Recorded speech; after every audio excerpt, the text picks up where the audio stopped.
Buka Alkitab kita sama-sama. Sekarang kita masih melanjutkan 33 hal yang perlu kita hindari dalam perjanjian baru. Nah, selalu saya bilang mencintai Yesus bukan hanya melakukan yang Yesus suka, tapi mencintai Yesus juga tidak melakukan yang Yesus tidak suka. Sama-sama bilang sama saya harus melepaskan diri dari apa yang Yesus tidak suka. Amin. Tiap minggu kita ngomong sampai roh kita nolak. Setiap kali ada tawaran, setiap kali ada tindakan, setiap kali ada pengaruh yang kita tahu Yesus nggak suka, roh kita langsung nolak. Karena setiap hari Minggu kita deklarasikan, saya harus berani meninggalkan yang Yesus nggak suka. Amin. You're right. Nah, salah satu yang harus kita hindari, janganlah sampai kita tidak memahami kelahiran baru.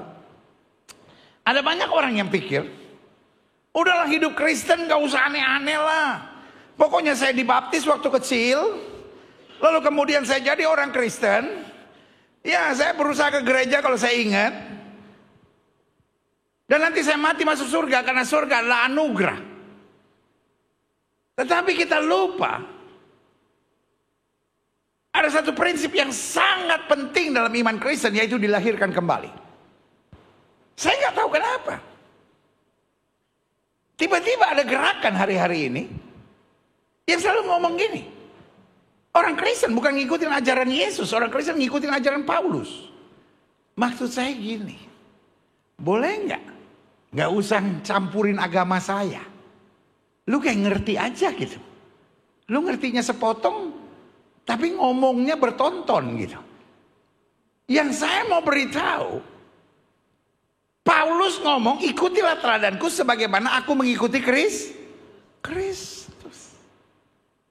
Tapi lepas daripada perdebatan Paulus dan Yesus, selesai serial ini, saya mau membahas 33 persamaan ajaran Paulus dan ajaran Yesus. Saya ketemu orang-orang Kristen yang bilang mulai sekarang saya nggak baca lagi ajaran Paulus. Saya hanya mau stick pada ajaran Yesus. Tapi saya ketemu orang-orang yang bukan Kristen lalu menyerang iman Kristen. Dan berkata orang Kristen gak ikuti lagi ajaran Yesus. Ajaran Yesus gak boleh makan babi. Ajaran Yesus doa itu bersujud. Paulus yang bikin kacau ajaran Kristen. Ih, kalau tahu aja. Karena itu saya persiapkan. Selesai serial ini kita akan bahas 33 persamaan ajaran Yesus dan Paulus. Setuju?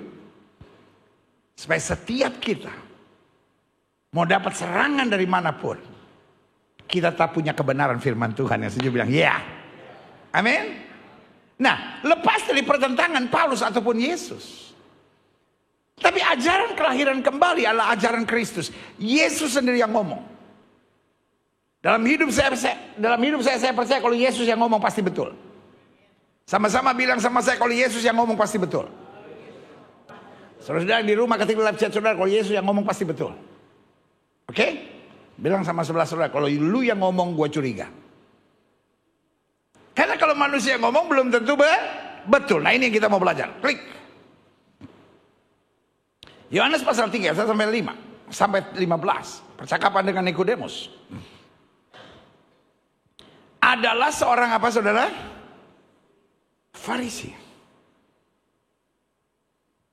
Kalau saudara baca dalam Alkitab, dalam bahasa Inggris dibilang he's a doctor of law.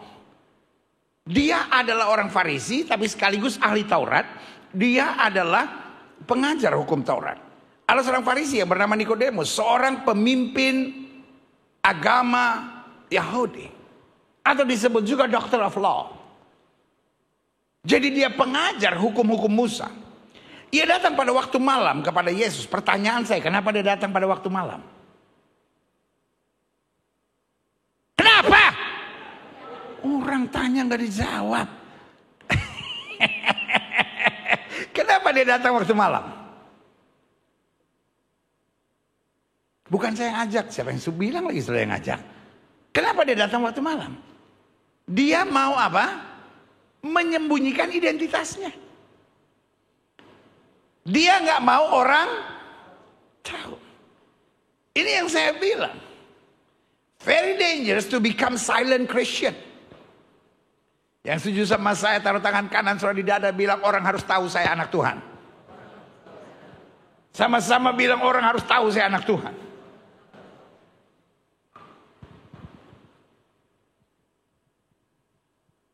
Jangan jadi Kristen detektif.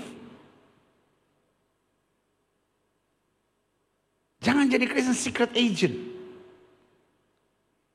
Jangan jadi Kristen yang orang lain gak boleh tahu bahwa kita Kristen. Kita belajar menyembunyikan diri bahwa kita bukan Kristen. Jangan sampai orang lihat kita Natal dan bilang, ih lu Kristen. Kok lu jarang ke gereja? Gue secret agent soalnya. Oh bahaya itu saudara-saudara. Nah, silent Christian salah satunya adalah Nikodemus. Dia datang pada waktu malam supaya orang gak tahu. Dan berkata, Rabi, wow, he is a rabbi. Tapi dia call Jesus as rabbi. Berarti dia menghormati Yesus. Sama-sama bilang menghormati Yesus. Kami tahu bahwa engkau datang sebagai guru yang diutus Allah. Saudaraku, saya berani bilang, he is the only Pharisee. Dia hanya satu-satunya orang Farisi, satu-satunya ahli Taurat yang menghormati Yesus begitu rupa.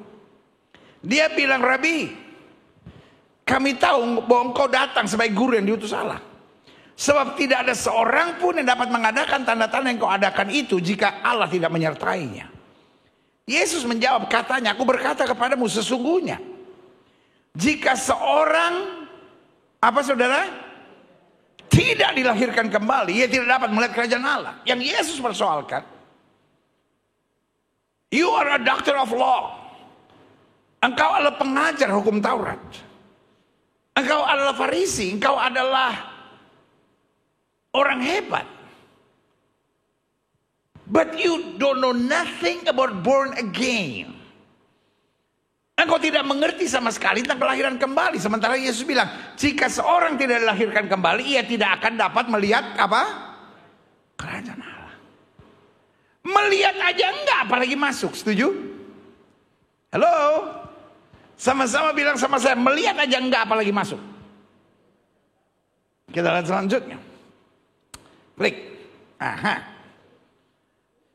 Kata Nikodemus kepadanya, bagaimana akan mungkin seorang dilahirkan kalau ia sudah tua?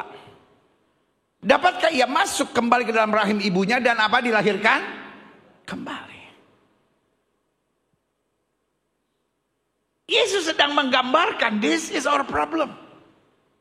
Seringkali kita punya pikiran daging. Sama-sama bilang sama saya, pikiran daging. Logika kita hanya logika daging. Makanya Paulus menjelaskan, hidup yang kami jalani bukan karena melihat, tapi karena percaya. Sama-sama bilang sama saya, bukan logika daging, tapi logika sorgawi. Logika dagingnya, kalau saya sakit, saya ke dokter, dan dokter kasih obat buat saya. Tapi logika sorgawinya adalah, meskipun dokter kasih obat buat saya, tapi kalau Tuhan Yesus tidak menyembuhkan saya tidak bisa sembuh. Karena dokter hanya bisa mengobati, tapi Tuhan Yesus bisa menyembuhkan. Makanya kalau saudara pergi ke apotik, kantong plastik apotik selalu ada tulisan, semoga lekas sembuh. Kalau obat bisa menyembuhkan, maka akan dikatakan pasti kamu sembuh. Kalau saudara pergi ke dokter, biasa dokter bilang begini, kita lihat 5 hari, nanti kalau belum baik, balik lagi. Betul? Nggak mungkin dia bilang pasti sembuh. Karena dokter cuma bisa mengobati, tapi Yesus Kristus Tuhan menyembuhkan. Berikan tepuk tangan yang meriah buat Tuhan. Alkitab bilang, satu orang bertobat, seluruh isi rumah tangga akan diselamatkan. Tapi ada banyak orang yang bilang, logika dagingnya bilang, tapi orang kalau udah selingkuh pendeta, nggak mungkin bisa bertobat sungguh-sungguh. Orang kalau sudah pernah melakukan kekerasan dalam rumah tangga, nggak mungkin bisa bertobat. Orang kalau sudah pernah terlibat narkoba, nggak mungkin bisa bertobat sungguh-sungguh. Ada yang bilang istri saya lesbian, pendeta. Ada yang bilang suami saya itu homo, pendeta. Dan kalau udah terlibat dari situ, nggak mungkin bisa berubah. Saya cuma mau bilang buat saudara, itu logika daging. Logika sorgawinya bilang Tuhan yang menciptakan dan dia berjanji hati raja seperti batang air di tangan Tuhan, dapat Tuhan aliri kemana saja Tuhan mau. Yang setuju berikan tepuk tangan yang meriah buat Tuhan. Sama-sama bilang logika sorgawi. Yang dia pakai hanya logika daging. He is doctor of law. Dia ahli Taurat dan dia bilang bagaimana mungkin seorang dilahirkan kalau dia sudah tua. Dapatkah ia masuk kembali ke dalam rahim ibunya dan dilahirkan kembali? Jawab Yesus.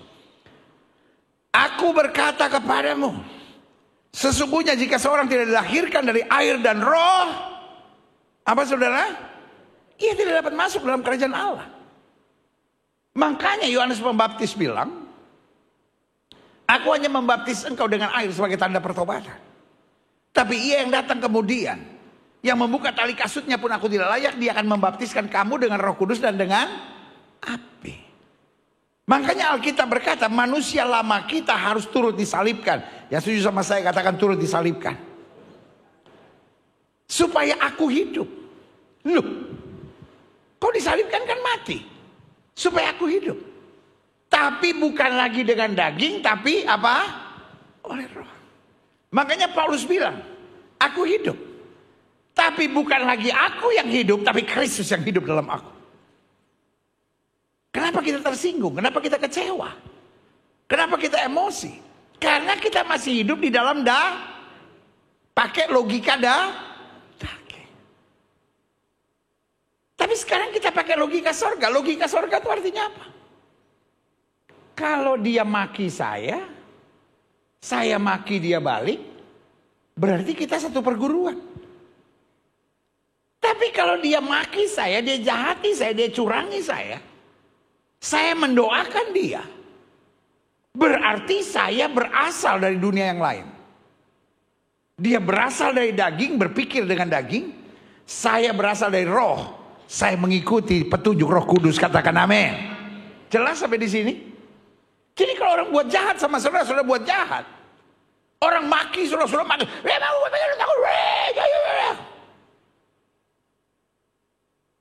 Sama gilanya. Sama kerasukan setannya. Dia boleh kerasukan setan. Tapi engkau kerasukan Roh Kudus. Berikan tepuk tangan yang meriah buat Tuhan. Sama-sama bilang dipenuhi Roh Kudus. Sama-sama bilang dipenuhi Roh Kudus. Orang Jawa saja, bukan pepatah Alkitab. Orang Jawa aja bisa bilang, sing waras ngalah, sing waras sabar, sing waras berserah. Dari sini kita bisa belajar. Kita bukan berasal dari dunia. Logika kita bukan logika daging. Makanya Yesus bilang apa? Aku berkata kepadamu, sesungguhnya jika seorang tidak dilahirkan dari air dan roh, ia tidak dapat masuk ke dalam kerajaan Allah. Apa yang dilahirkan dari daging, anak daging. Pikirannya daging, perkataannya daging, logika yang dia pilih logika daging. Dan apa yang dilahirkan oleh roh adalah roh. Dia berkata-kata dipimpin oleh roh. Dia berpikir dipimpin oleh roh. Klik ayat 7. Janganlah kau heran. Karena aku berkata kepadamu, kamu harus dilahirkan kembali. Angin bertiup kemana ia mau dan engkau mendengar bunyinya. Tapi kau tidak tahu dari mana ia datang atau kemana ia pergi. Demikian halnya dengan tiap-tiap orang yang lahir dari roh.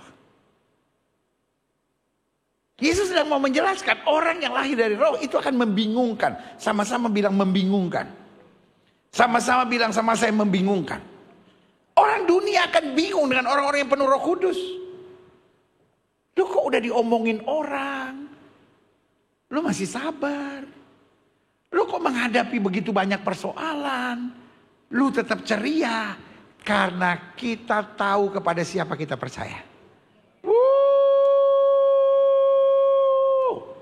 Nggak ada yang respon, nggak ada ih.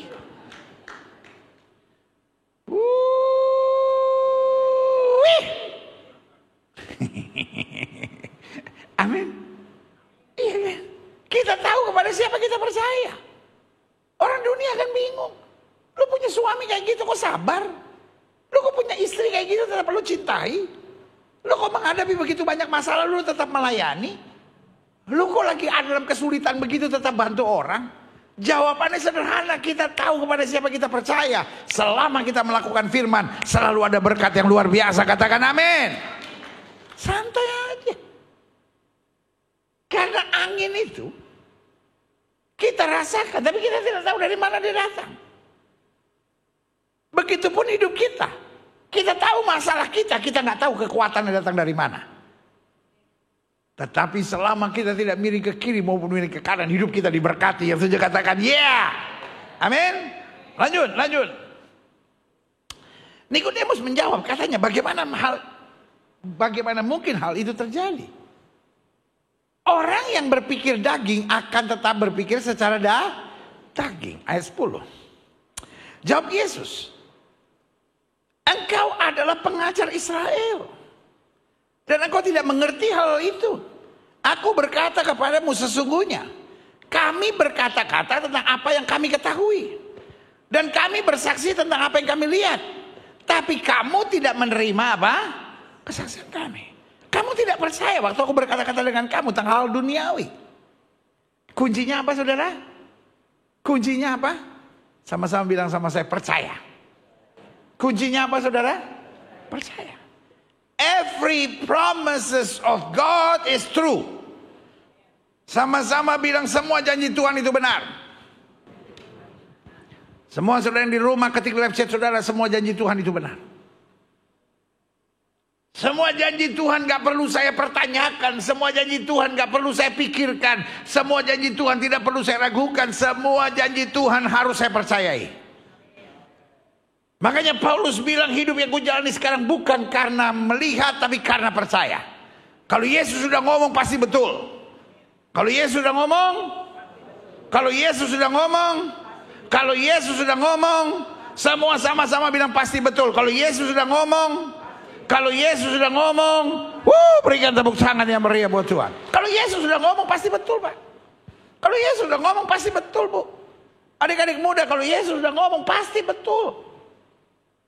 Tinggal kita jalani dengan iman. Maka Yesus bilang, kamu tidak percaya.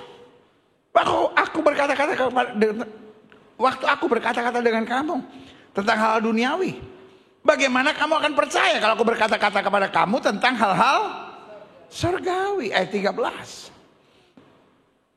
Tidak ada seorang pun yang telah naik ke surga selain daripada Dia yang telah turun dari surga, yaitu Anak Manusia. Amin. Jadi jelas, orang mau bicara apapun, yang naik ke surga hanyalah Yesus. Yang setuju katakan amin. Dan sama seperti Musa meninggikan ular di padang gurun, demikian juga Anak Manusia harus apa?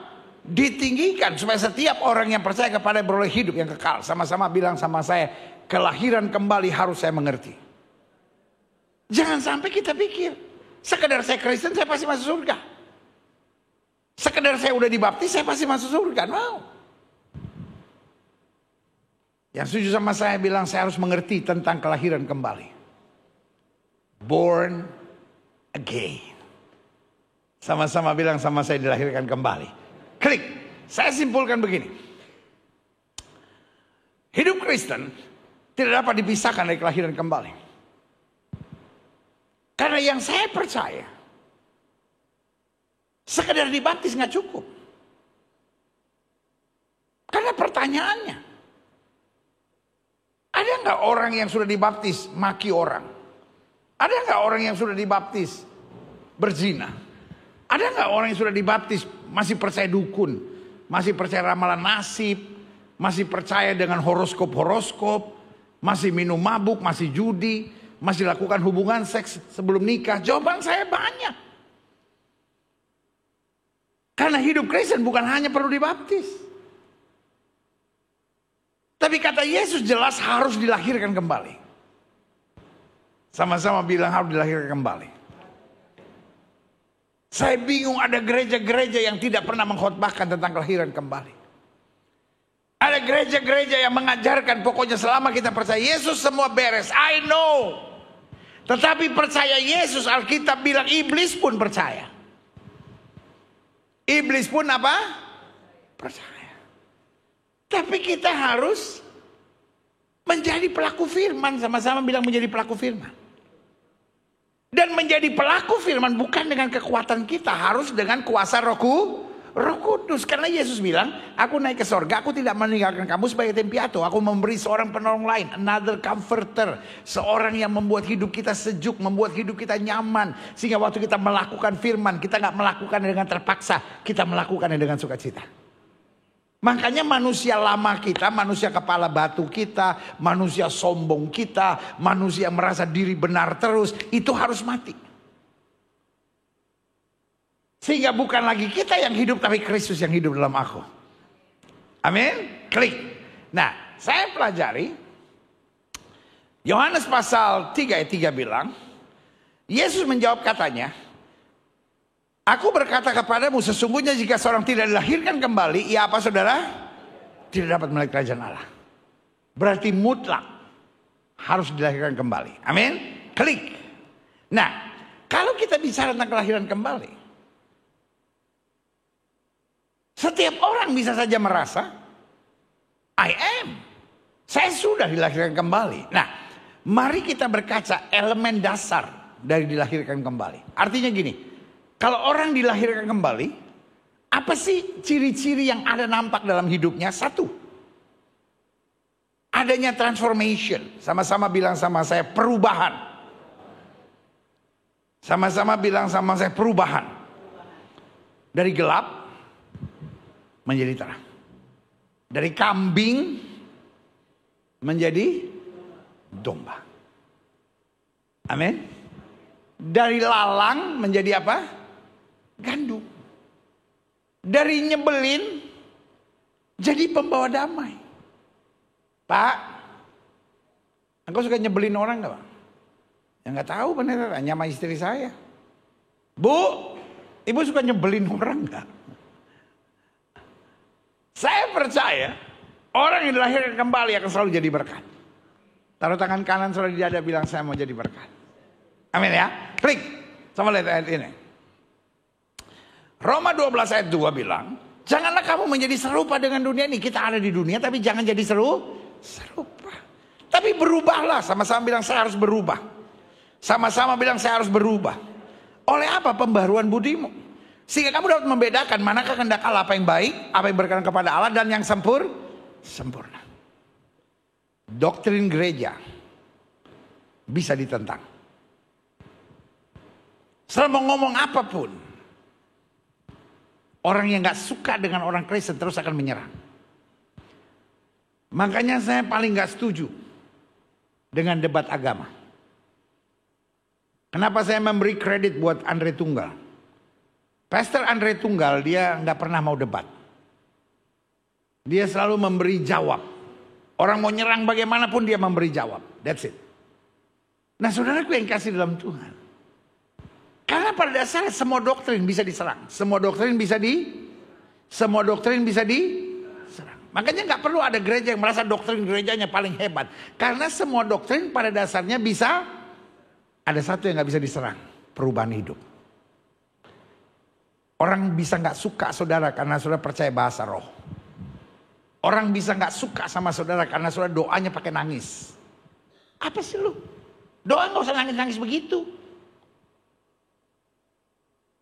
Orang bisa gak suka saudara karena saudara percaya anak Tuhan harus mengembalikan perpuluhan milik Allah. Orang bisa gak suka sama saudara karena saudara percaya anak Tuhan harus berhenti merokok. Orang akan bilang, nggak gitu-gitu amat kali. Makanya ada banyak pendeta yang udah nggak berani lagi khotbah tentang dilarang merokok, jangan merokok. Orang bisa nggak suka saudara karena saudara nggak percaya bahwa orang Kristen boleh pakai tato.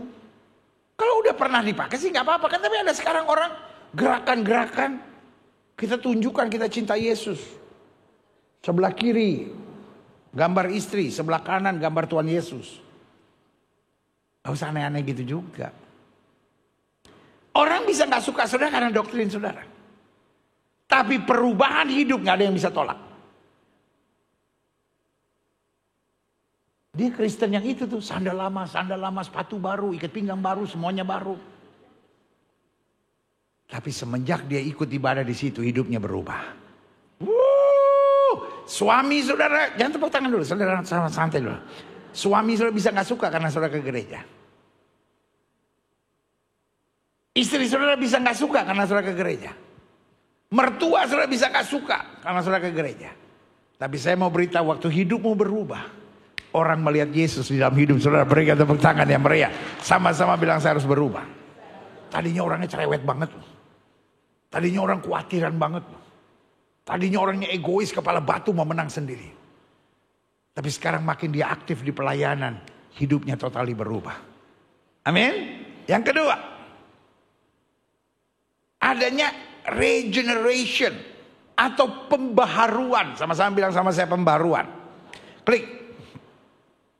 Titus 3 ayat 4-7. Tapi ketika nyata kemurahan Allah juru selamat kita dan kasihnya kepada manusia, pada waktu itu dia telah menyelamatkan kita bukan karena perbuatan baik yang dilakukan, tapi karena apa? Rahmatnya oleh permandian kelahiran kembali dan oleh apa? Pembaharuan yang dikerjakan Roh Kudus. Kita bisa berubah karena pikiran kita.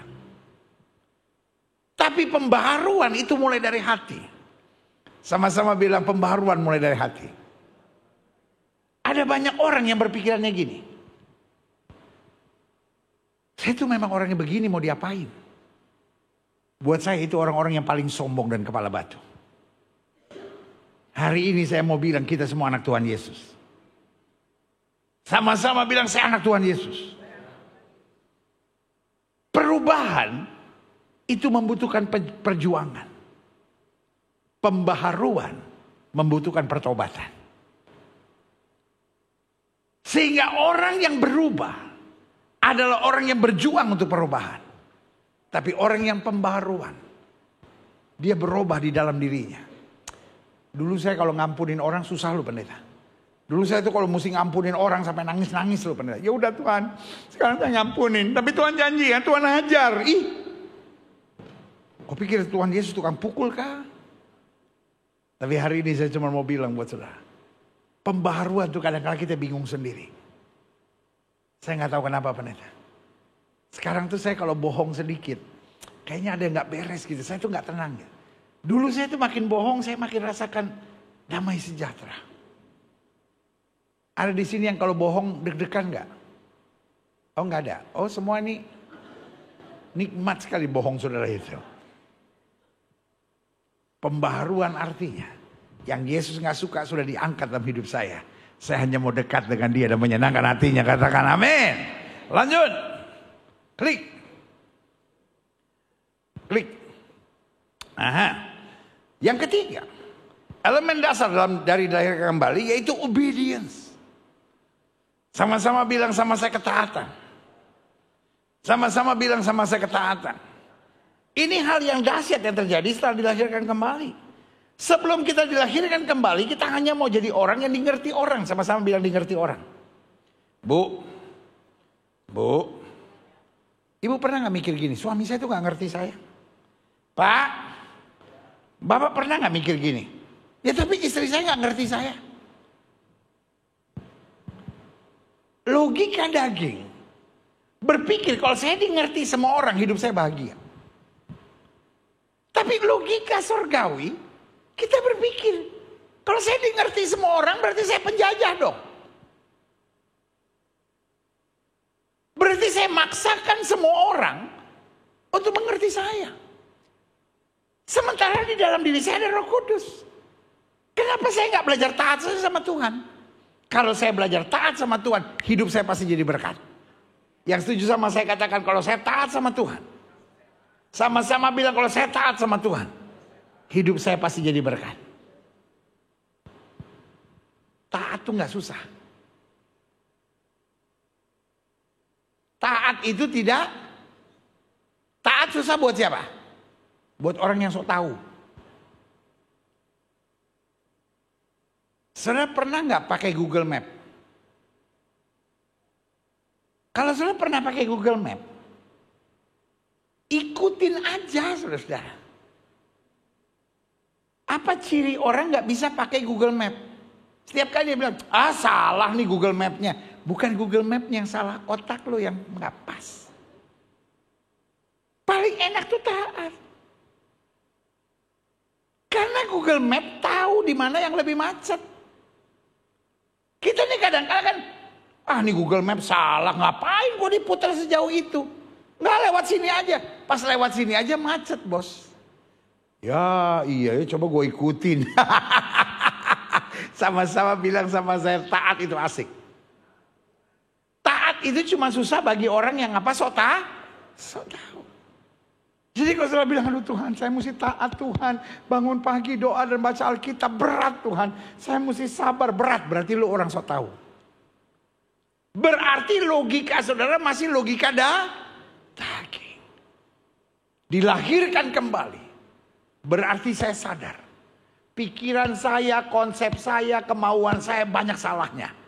Tetapi jalan-jalan Tuhan selalu yang terbaik. Berikan tepuk tangan yang meriah buat Tuhan. Woo! Haleluya, klik. Yohanes 8 ayat 31 sampai 32. Maka tanya kepada orang Yahudi yang percaya kepadanya, jikalau kamu tetap dalam firmanku, artinya kamu tetap, kamu pegang saja firman, nggak mau ke kiri, nggak mau ke kanan, kamu benar-benar adalah muridku. Apa artinya kamu benar-benar muridku? Ada yang benar-benar muridnya Tuhan, ada yang kayaknya dia murid Tuhan, pretend. Dia berperilaku seperti muridnya Tuhan. Kalau dia ke gereja tapi tetap nipu. Kalau dia ke gereja tapi tetap kepala batu. Kalau dia pakai kalung salib tapi tetap khawatir. Kalau dia nyanyi lagu rohani tapi tetap mikirannya kemana-mana. Aduh jangan-jangan nanti begini, aduh jangan-jangan nanti begini. Curiga sama orang, lalu selalu hidup dalam kebimbangan, selalu hidup dalam kepahitan. Saya beri nama, they are pretending. Mereka berkelakuan seperti apa? Murid Kristus. Tapi kalau kita taat, kita berpegang pada firman Tuhan, kamu benar-benar adalah murid Tuhan. Kepalkan tangan kanan saudara, sama-sama bilang saya benar-benar murid. Kenapa kita tahu kita benar-benar murid? Kita sudah dilahirkan kembali. Manusia lama kita mati, tapi Kristus yang hidup. Sebentar lagi kita mau merayakan Natal. Dan doa saya buat setiap saudara sederhana.